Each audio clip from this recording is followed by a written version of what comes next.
Welcome to the Adventure High podcast, where we get you high on adventure. Welcome back, everybody, for another deep dive. This time, we're taking you to a place that I know a lot of you are fascinated by, the Himalayas. Yeah. But we're not just talking about mountains. We're going to be exploring the lives of the Sherpa people, their culture, their history, and how it's all intertwined with, these massive peaks that they live among. Yeah, it's really about contrasting perspectives. We hear about the allure of Everest, that desire to conquer the summit, but you rarely hear from the people who actually live in those mountains, right? Who know them best. Right, yeah. And for whom climbing is less about ambition and more about livelihood, putting food on the table. So we're getting the inside scoop from the people who know the mountains best. I love it. Exactly. And our source for this deep dive is Tigers of the Snow by Jonathan Neal. Great book. Which is full of firsthand accounts from the Sherpa people themselves. Yeah, the book's amazing, and it really highlights that the Sherpa story is inseparable from the history of mountaineering. Yet their reasons for climbing are often completely different from the foreign climbers that they assist. And this is where it gets really interesting for me, because why would people who have, maybe comfortable lives back home, why would they risk everything to climb these dangerous mountains when the Sherpas, who know the risks better than anyone, right, mainly do it for income? It's like two totally different worlds. It is, and it's a question that even the Sherpa people find puzzling. Really? Oh, yeah. But to understand that, we need to start with the Sherpa themselves. Okay. Who only migrated to the Khumbu region of Nepal from Tibet roughly 500 years ago. Wow, so they haven't been there that long. 500 years, that's pretty recent. It's recent. When you think about it. It is. Especially when you think about how challenging that environment is. Extremely challenging. The book describes Khumbu as this kind of stark landscape of like grays and browns and sparkling ice. Not exactly a tropical paradise, yeah, right? Not at all. I mean, it's 3 glacial valleys, and very little land is actually farmable. And so how did they make a living off this land? Well, they adapted. They carved these terraced fields into the hillsides. And they were growing things like barley and buckwheat, even potatoes later on. And of course, we can't forget those yaks. I mean, those things are incredible. They're not just like, cute, fluffy animals. They're vital to their way of life. They provide milk and meat. They're used for transportation. They play a huge role in trade, up in the mountains. Yeah, they're kind of like the all-terrain vehicle of the Himalayas, right? They are the 4x4. And then there's their strong Buddhist faith, which the book talks about a lot, Yeah. Their belief system, which really seems to bring them a lot of comfort in this harsh environment. Yeah, absolutely woven into everything that they do, from the colorful prayer flags you see to the daily rituals that they practice. It brings them comfort and hope in a pretty, difficult place to live. Okay, so I'm picturing these, vibrant prayer flags strung across the mountains. Such a striking image. It is. But, we've talked about how beautiful it is. But what about the reality of Sherpa life? The hard work that they have to do. Yeah. The book really highlights this idea of caring as central to their lives, right? Right. So there's this word, dukpa. Dukpa. Which is a Sherpa word, and it speaks to the hardship, the intense labor, and often the unfairness of the work that they had to undertake.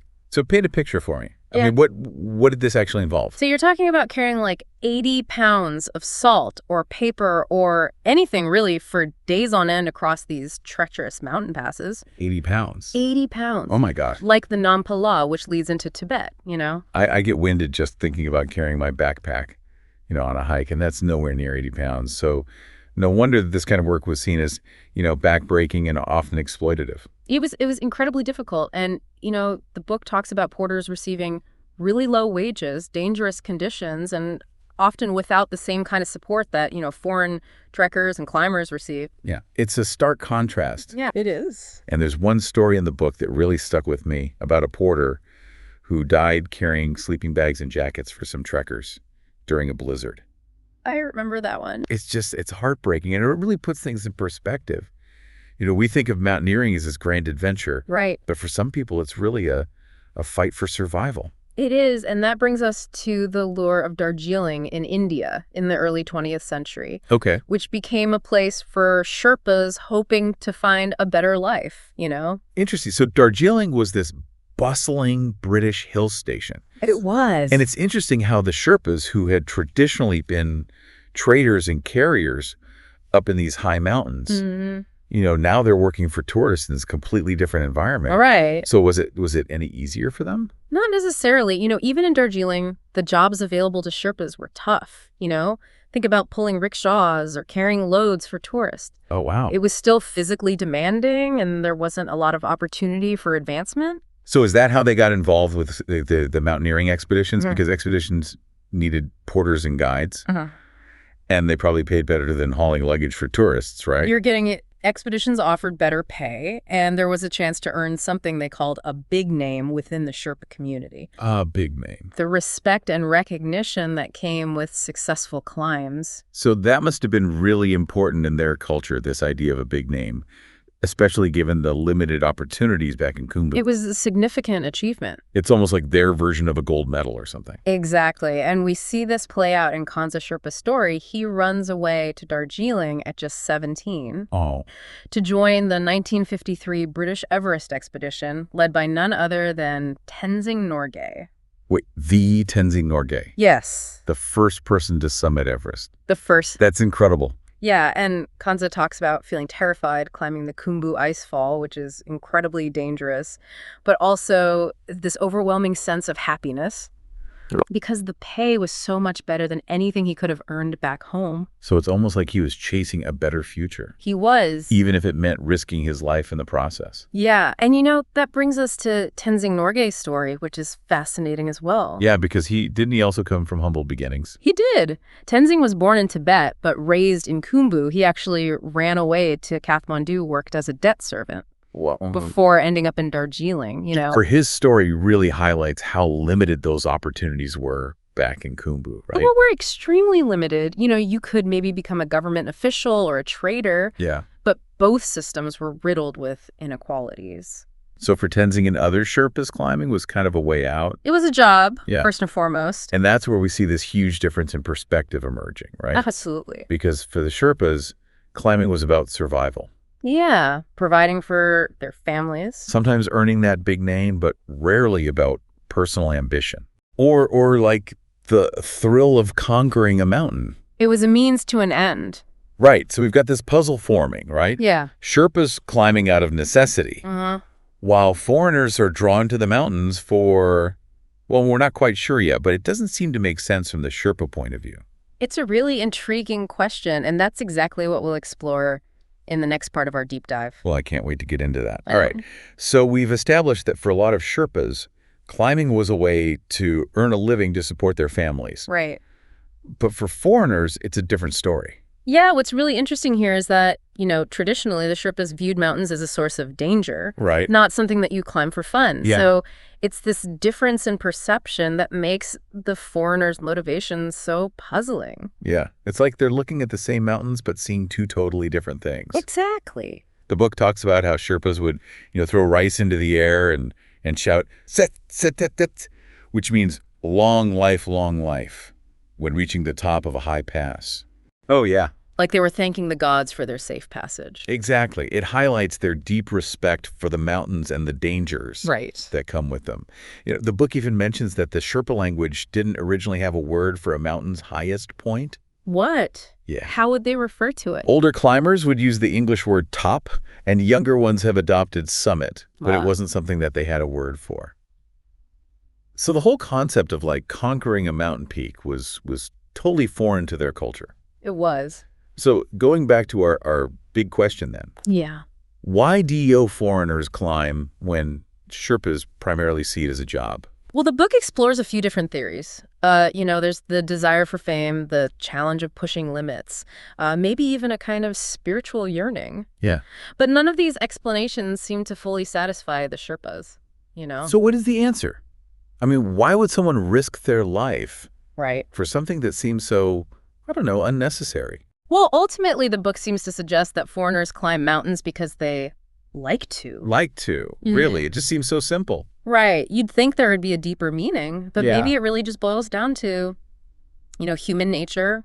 We're curious. We seek challenges. Yeah. And sometimes that allure of the unknown is just too strong.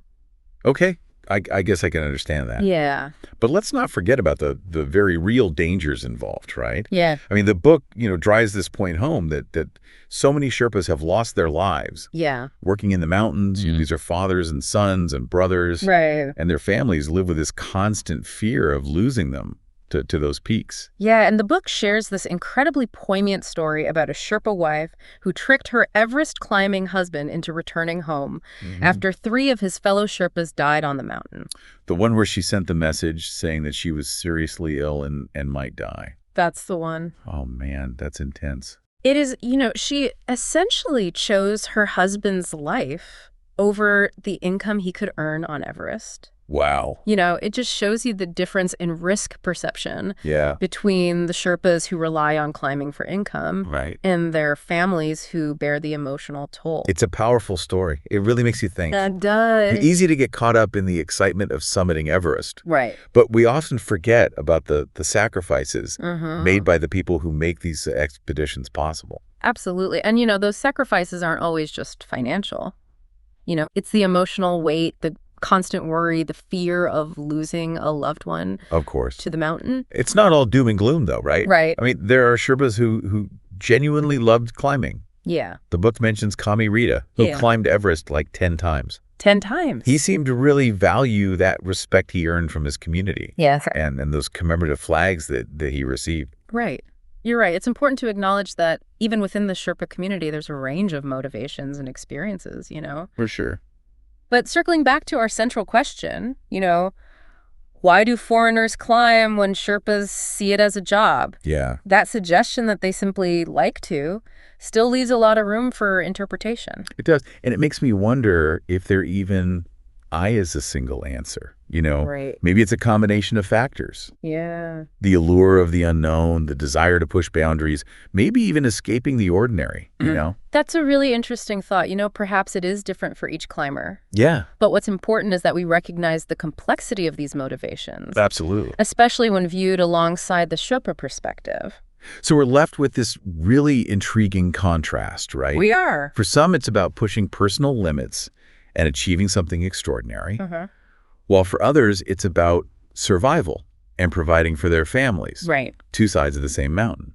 2 sides. Each with its own set of motivations, risks, and rewards. Exactly. It really makes you wonder about the true meaning of achievement, right? Absolutely. And that's what makes this deep dive so fascinating. It's not just about the facts. It's about understanding different perspectives. For sure. And challenging our own assumptions. Yeah, it really is fascinating to see how, this same mountain can have such different meanings for different people. It's a powerful thing. Yeah, and this book, Tigers of the Snow, it really does a great job of kind of peeling back the layers and showing us that human side of mountaineering that you don't always get to see. That's what makes these deep dives so great. It's not just about learning facts, but about, opening up new ways of thinking about things. Totally. And that's what we want to do with you, our listener. What stood out to you about this Sherpa perspective? Yeah. Did it change how you see those iconic pictures of climbers standing on top of the world, Right. And if we connect this back to the bigger picture, it raises some important questions about what we even consider to be a human achievement, Right. Is climbing Everest truly a testament to human willpower, or is it more about privilege and economic disparity? It makes you think, right? Because you have the Sherpa people who live at these mountains every single day. They understand the risks better than anyone. Yeah. And yet they don't climb to conquer. Right. It was about survival community, a sense of duty. And that's a perspective that's often missing from those heroic mountaineering stories that we hear. Right. And I think it's a perspective we can all learn from. Yeah. It reminds us that there are different ways of seeing the world, different ways of measuring success, and different ways of defining what truly matters. As you go about your day, maybe consider this. What are your mountains to climb? Yeah. And what drives you to reach the summit? Yeah. Is it personal ambition, the desire to make a difference, something else entirely? And maybe even more importantly, are you aware of all those unseen forces at play, right? Yeah. The economic realities, the cultural values, the human stories, all those things that shape our pursuits. It's something to think about. Well, that is definitely a powerful thought to end on. Thanks for joining us on this deep dive into the world of the Sherpas. We hope you've come away with a deeper appreciation for their culture, their resilience, and their unique perspective on those mountains we find so captivating. Until next time, keep exploring, keep questioning, and keep diving deep. This is the Adventure High podcast, where we get you high on adventure.